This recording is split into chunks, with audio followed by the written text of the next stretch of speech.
Hey guys, Craig McCormick here from DestructivePixels.com and welcome to a new What's in My Camera Bag video for July of 2014. Now in this video I'm going to show you pretty much everything I own. That means lenses, camera, all the bits and bobs I use when I go out to shoot. So that's filters, cables, all that kind of cool jazz stuff. Also the two tripods I recently bought from Really Right Stuff. And I'm also going to show you the pouches I put all my lenses and equipment in when I go out and shoot and also when I go out traveling. Now these are really nice pouches that I got from Think Tank a while back. And I put them all in these, all my gear in these pouches for when I'm going out, either on a shoot or also when I'm traveling internationally. And speaking of traveling internationally, I'm also going to show you the backpack I use for when I am traveling or also when I'm going out on shoots. You'll probably seen it if you've seen any of my other videos here on my channel. It's a big GoRuck GR2 backpack. I love this backpack. It's great. I've been able to fit all my gear in one thing and still put all my clothes and all that kind of other travel stuff that you need to put in a backpack. Even when it's heavy, it's still a great backpack. You don't feel like you're carrying a whole lot of weight, even though in times I have carried a ton of weight in that bag before. As always, I'll have links to all the equipment down in the description below. So I hope you enjoy this video and I'll catch you in the next one.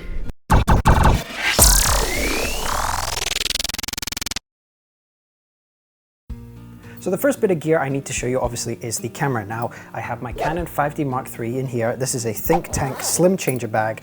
I use these for when I'm traveling. I normally stick it in this. Even when I'm going out and shooting, I will put it in this bag just because it's nice and safe keeping. This is the 5D3, as I said before. Now, as you'll have noticed, I have replaced the standard Canon camera strap with a Neoprene wrist strap that I got from Amazon. It was really, really cheap. It's great because I like walking around with my camera on my wrist and I can walk around like that. It's just much, much easier. I noticed when I had my original camera strap, what I would do is I would wrap it around my wrist and grip like this, but it just meant you had a lot of excess strap and stuff like that, and it had bright red Canon on it, which was just ridiculous to me. So I decided to get rid of it, get this wrist strap. It cost me like £6 or £8 or something on Amazon. It's ridiculously cheap. Now, many of you will have probably noticed that this big metal plate thing here as well. This is a L bracket from Really Right Stuff. We'll get onto my tripods in a minute, but this is an L bracket, basically meaning that I can attach it to my ball head like this, so I can shoot in landscape mode, and then very quickly shift it over to shoot in portrait mode. And as you can see on the back here, there are center points for the L bracket in portrait mode and in landscape. That's why it's really important that you get the specific L bracket for your camera, because it determines your center point for the camera in both horizontal and vertical positions. Very, very cool. They're not the most cheap thing in the world, but nothing from Really Right Stuff is, but you can guarantee that this will last a lifetime. So that's the 5D3. I love this camera to bits. I bought it nearly 2 years ago now, and it served me well. So next bit of gear is obviously going to be the lenses. So the first lens, as always, I have my Think Tank pouch here.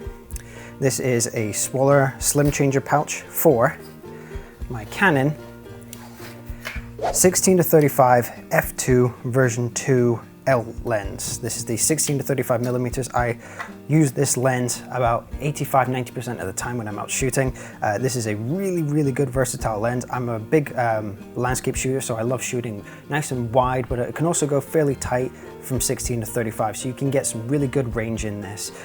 This is my go-to lens for pretty much everything. I love it a bit. Let me just get this back in its pouch. Now the next lens, again, another Think Tank pouch. I love these pouches because the problem you get with normal cases for your lenses is they're either they don't exist, like they don't give you one, or they're really big and bulky. But with these are still a material that can be mashed around. So if you put them in a bag, you can still squish stuff up next to it, like t-shirts and clothes and things like that. So that's really nice and versatile. And also I just like the build quality of these Think Tank stuff is really, really good. And actually at the bottom of all of these Think Tank pouches, there is a raincoat here at the bottom of it, which is great if you end up in the rain or something like that and you want to be able to protect your gear.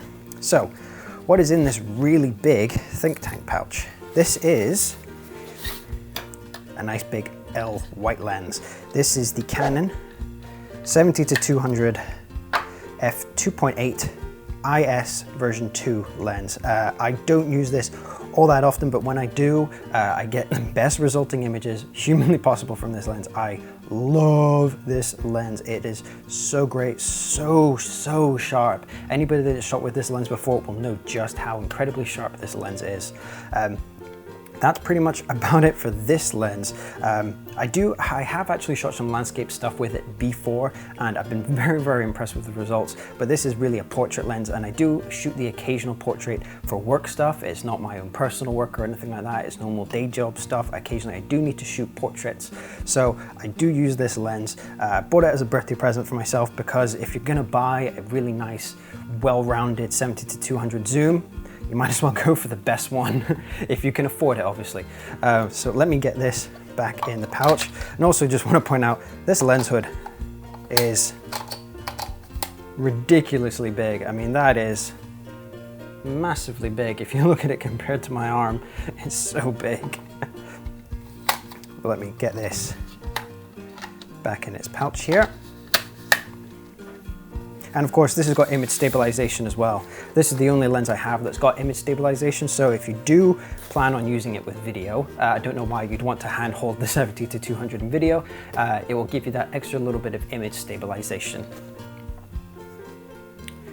The second to last lens rather is the nice little nifty 50. This is just a very simple 1.8 version 2 50mm lens from Canon. It's of course very plasticky, but it's a great little throw in your bag in case you want to shoot some nice 50 shots. It cost me nothing on Amazon, really. Well, I say nothing, but it was probably around 70-80 pounds, but it's a great little lens to have. It's always useful to have just in case you want to shoot around. I actually shoot street photography occasionally with this lens, and I get some great results from it. So I do love this lens when I actually bring it out. The final lens I have is something I recently just bought for myself. A new birthday present for myself, as my birthday was last week. I bought, this is the pouch that it actually came in. It's actually a very good pouch Sigma gave me here. I may get the think tank version to fit this size lens, but we'll see how I go. Let me get that out of the way. Well, what lens is this? This is the Sigma 24-105 DG OS Art Series lens. It's a f4 with image stabilization or optical stabilization for Sigma. And you may be wondering why I have this version over the Canon one. And I actually did a separate review video, kind of like it's basically a review video of this lens, why I picked this over the Canon one. And I'll do a little annotation, you know, here. We can do a little annotation basically for the video. I really love this lens. I recently just bought it, but I'm very impressed with the shots that I can get from this. As you saw, I have really wide to quite zoom, but I don't really have anything in between. From 35mm up to 70mm, I really didn't have much apart from that little 50. But occasionally you do need one lens that you can go and travel with, and because I like to shoot wide, but occasionally you do need to zoom in, especially in travel stuff, you can get that with this lens from 24-105. Again, very impressive lens. This is probably going to be my second most used lens after the 16-35. It may actually become I shoot more with this than that one, simply because I'm very impressed with the optics of this lens, especially for the focal range that you can get. Let me set this up. Okay, now onto the toys. Which should we go first? Let's do the tripods first, because this, if you had seen any of my the original What's in My Camera Bag, January 2014, which again, I can do a little annotation, thing here. There you go. And the one thing that I did talk about in that video was my tripod. I had an old Rolly tripod, which I bought in Hong Kong, and I wasn't, let's just say I wasn't impressed with it. I really didn't like it all that much. It kept falling apart on me, and this was the one thing I was going to replace it with, so here I am. This is a really right stuff tripod. This is the TQC14 travel tripod. Again, as you can see, it's really small. It's really incredibly light. Carbon fiber, obviously. It does have the center column here, which you can actually take out and make it even lighter, and I probably will do that at some points, but for now I'm going to leave it in.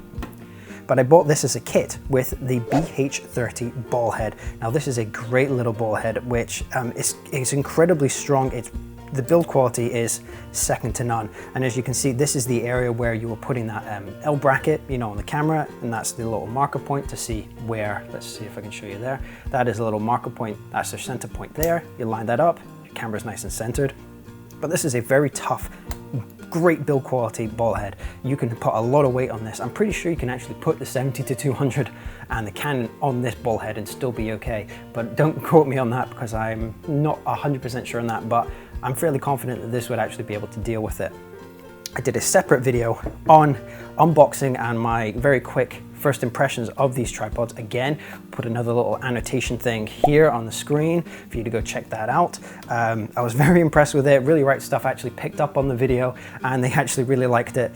So again, this is one of those tripods that I think will last me for, you know, 10 years, as long as I take care of it and I don't, you know, lose it kind of thing. These are tough as nails and these were recommended to me by multiple professionals that I know. So again, this is just a great little tripod, but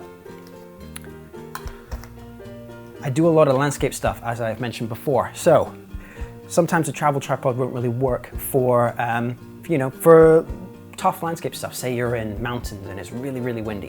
What kind of tripod do you need? You need this. This is the Really Right Stuff TVC 33 tripod. This is a monster of a tripod, as you can see. So let's go through some basics. This has got a BH50. Is it BH50 or BH55? I can't remember off the top of my head. But this ball head will deal with anything. It is a tough as nails ball head. It is super, super tough. Let me take it off here so you can actually see it. I'm just gonna take it off camera here for a minute because you need to be able to see what this is like purely by itself. This is a very, very big ball head. As you can see, it fits the size of my hand. It's ridiculously large. And this tripod itself is incredibly, incredibly light. Even with this foam bit that I've got added onto it, it's still a great tripod. It actually weighs just a little bit more than that travel tripod, which again says a lot about that center column. So adding center columns gives you a lot of extra weight. But this is a very tough tripod. You can put it in a mountain. I put it in water, stood it up, and it's just not moving anywhere. I've been very, very impressed with this. I used this a lot when I was up in Scotland a couple of months ago, and it didn't fail me at all, not one bit. So if you ever do any landscape stuff, highly recommend looking into these. But as I said, these are not cheap. These are 1,300 US dollars. They are not cheap, but they are worth the investment because, as I said, these will last you years. Okay, now on to the goodies. So this is the little pouch that I keep all my goodies in. This is a GoRuck GR2 field pouch. I'll talk about my bag in a minute actually, the bag that I use. I don't use a standard camera bag, I actually use a big military travel bag because I travel a lot and I need to have my gear in my bag, but I also need to be able to put clothes and computers and all that kind of jazz. So I have it all in this pouch, and actually one thing that I do like about this pouch in particular is that all my little bits and goodies can keep in this one pouch. It's got a handle, excuse me, it's got a nice little handle so I can just go out and take it with me. All the pieces I need, spare batteries, filters, all the rest of it is all in here. But let's go ahead and open it up and I'll show you what's inside. First bit of gear is the leaf filters. This has got the foundation kit with an 82 millimeter ring to attach to the actual top of the lens. It's bits and pieces in case you need to adjust stuff. And this is the big stopper, Lee's big stopper. This is the nice big black piece of glass to do long exposures. I love this. These are the new big stopper kits that come in a nice metal case. They used to come in felt pouches before, and you hear all sorts of problems with people actually dropping their bag, or they drop the actual pouch and it cracks because it was just in these felt kind of pouches and they would break. But at least in this metal tin with foam around it, it's going to be a lot safer. So next thing, this is just your regular air blower, the Giottos thing. It's a great little air blower just to get dust and stuff off my lens. I use that fairly often. Now, this is a cool piece of kit that I recently just bought. Unfortunately, this is a Canon one and it costs a bomb. I'm still never cool with the idea that I have to pay a fortune for this. This is the GPS receiver GP-E2. This actually is designed to go on top of my Canon 5D Mark III. and it's a GPS receiver. So anytime it takes a picture, it takes longitude, latitude, and the altitude that you take the picture at, and even the direction that you point in the camera at. So if you're pointing it here, it will know that you were facing that way in the landscape, and that is a great piece of kit. Unfortunately, in the UK, this costs just over £200, which is extortion in my opinion for a GPS receiver, but unfortunately, no third-party people make GPS receivers really at all, so you're stuck with this one. Now, rest of the little bits of gear in here. Let's do the filters as well. I've got a Kenko circular polarizer, again 82mm. All these filters here are 82mm from my big wide angle lens. And as I mentioned before, the Sigma lens that I have, I may actually be shifting and using that a lot more. Another big reason why I picked that 24-105 Sigma lens over the Canon is that that also has an 82mm thread. The Canon version has a 77mm thread. So all the filters that I have will work instantly with that Sigma lens. That's a great thing. So this is the circular polarizer. It's worked great for me before. You know, you can pick your circular polarizer of choice as long as you get a nice, good quality one. Again, this is a circular ND filter. It's a variable ND filter and a very nice case actually. This is Japanese. I can't remember the name of it off the top of my head. It's HMY. It's really quite thick actually if you look at it. It's very, very thick. It's nearly the thickness of my finger there. But you can see, let me see if I can show you here. Yeah, you can see it there. This is variable and it's quite a wide range from ND2 to ND400, so it's a couple of stops of light. And it came in this really nice plastic case that's got this foam stuff in it, so it's really never actually gonna get damaged. Really nice and tough. This I actually have used quite a few times. Just your regular old cleaning wipes. I bought these from a supermarket in the UK. I got a pack of like 50 or something like that.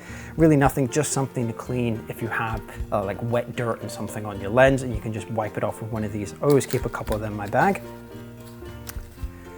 And of course a little cloth as well. I've got a couple of these in here, but this is just a nice little extra case. I'll talk about this in a minute because I've got a whole bunch of cool goodies in here. Now this is another little lens cleaning cloth that I got from Google at Photoshop World a couple of years ago. This is a really nice Google Plus filter pouch. Again, it's just, you know, it's just a regular old lens cloth that's in a nice little pouch. All you do is just shove it back in, like so, and you're good to go. I probably do actually need to wash this now that I'm being honest, but you can clip it on stuff as well. It's just a good little thing to have in case. Now, let's go on to these.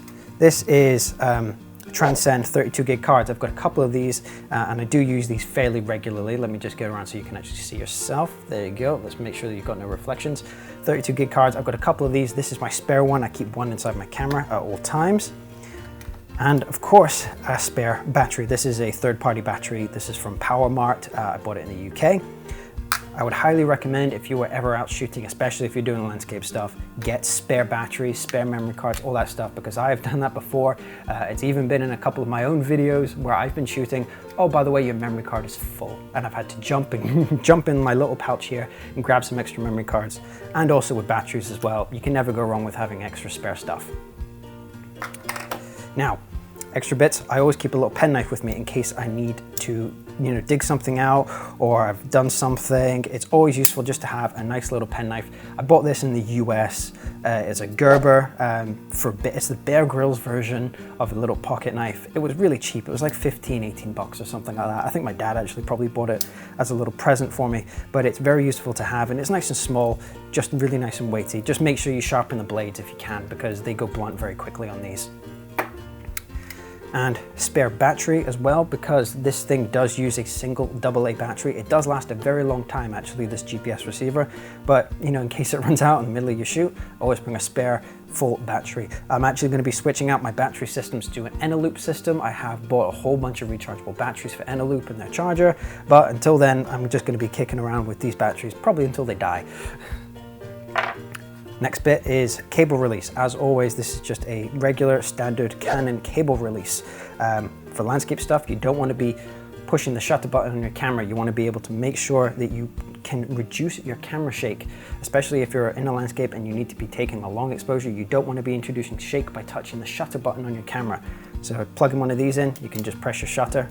And of course, if you just hold it down, it will do HDR shots as well if you have it set up. So I love using this. I use this quite often. But I also have recently purchased something new. This is a thing called the Trigger Trap. It's from a UK company, and it actually plugs into the side of your camera using this little thing here.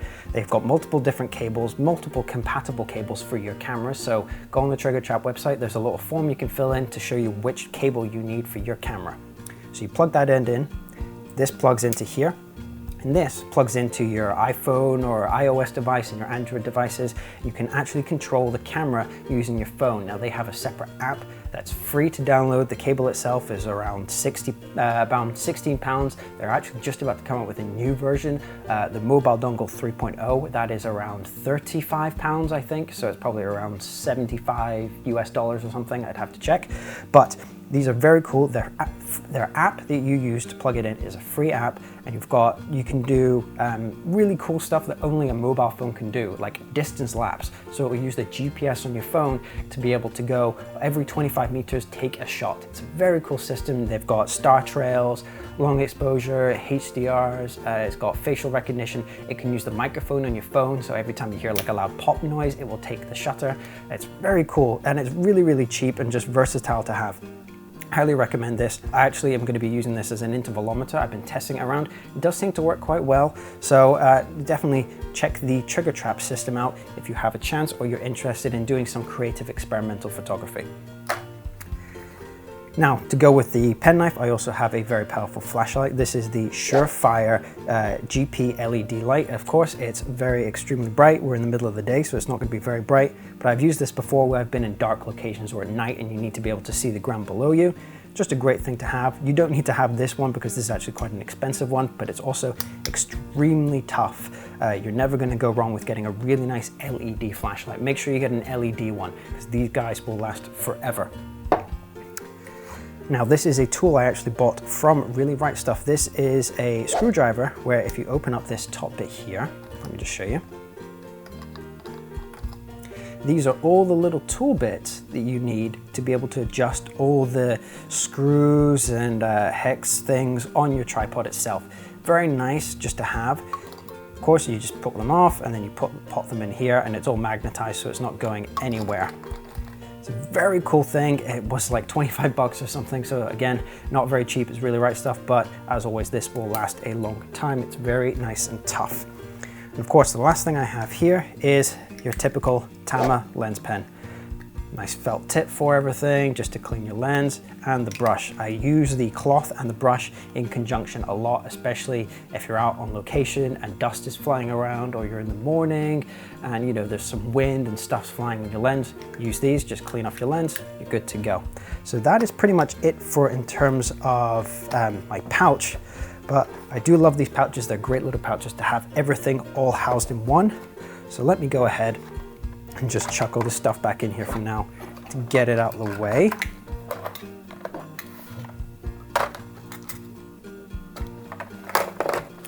I'll sort that out later. Okay, so a couple of extra things I have here. If I'm going out shooting in the middle of the day, or I'm going to be, or I think I'm going to be in bright sunlight, or there's going to be glare on my screen, I have a thing here called the Hoodman Loupe. This is their new version. I can't remember. I think it's Hoodman Loupe 3.2 or something like that. And what makes this different from regular Hoodman loupes is obviously it's got its little neck thing that you can attach around your neck, and it's detachable as well, which is great. But the cool thing about this new Hoodman loupe is it's contractible and expandable. The old Hoodman loupes were that size, and it's, you know, not exactly small, but what you do is, it's obviously nice and collapsible, but what this is used for is, say you have your screen here and you've got glare, like you can see on my hand here, it's very, very bright.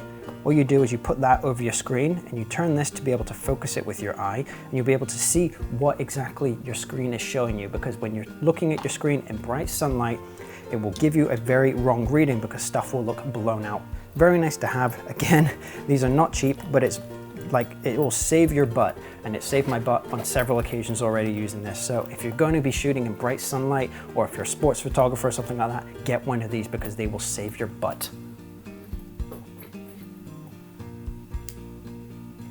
Another thing that I have bought recently is called the Capture Pro clip.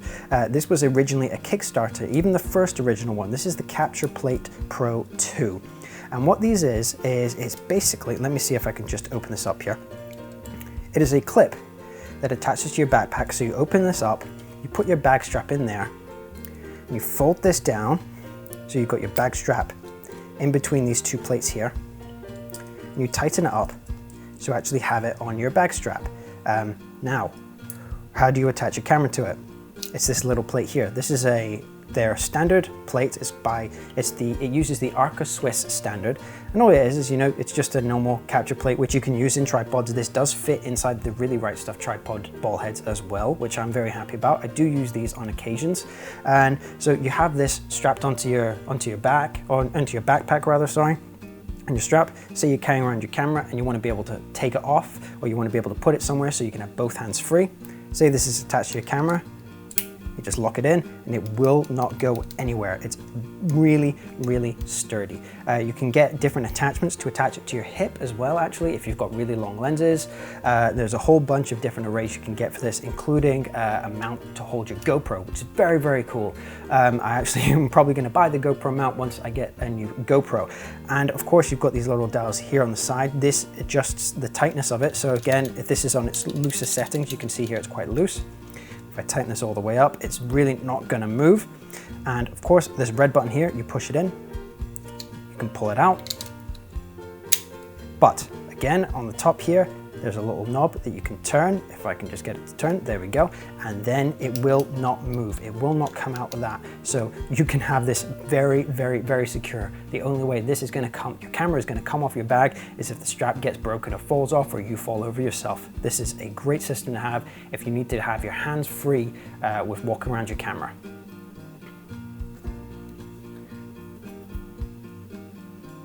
Now the last bit of gear I have here is called the Gorilla Focus Pod. This is a great little tripod. Many of you will know what the Gorilla tripods are, but this is a recent development product that they came out with. It's called the Focus, and it's designed specifically for DSLRs, specifically DSLRs that have got big lenses on it. This can hold a Canon 5D3 and a 70-200 big lens. That one I showed you, no problem at all. You can wrap it around a tree and it will stay there. This is a very cool little tripod, especially if you go to a place where tripods are not allowed. You can attach this around a banister and all that kind of stuff. You know, the typical things that you can do with a GorillaPod. So you can attach that around something and you can be good to go, so you don't necessarily need a tripod. I really like this actually, and it worked great.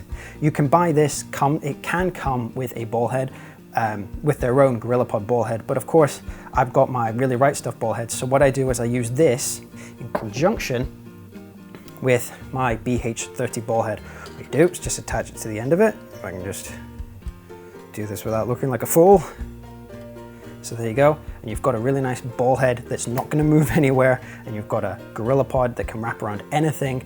And the camera itself, or the whole kit that can go onto this, can weigh up to 5 kilograms. That's a huge amount of weight.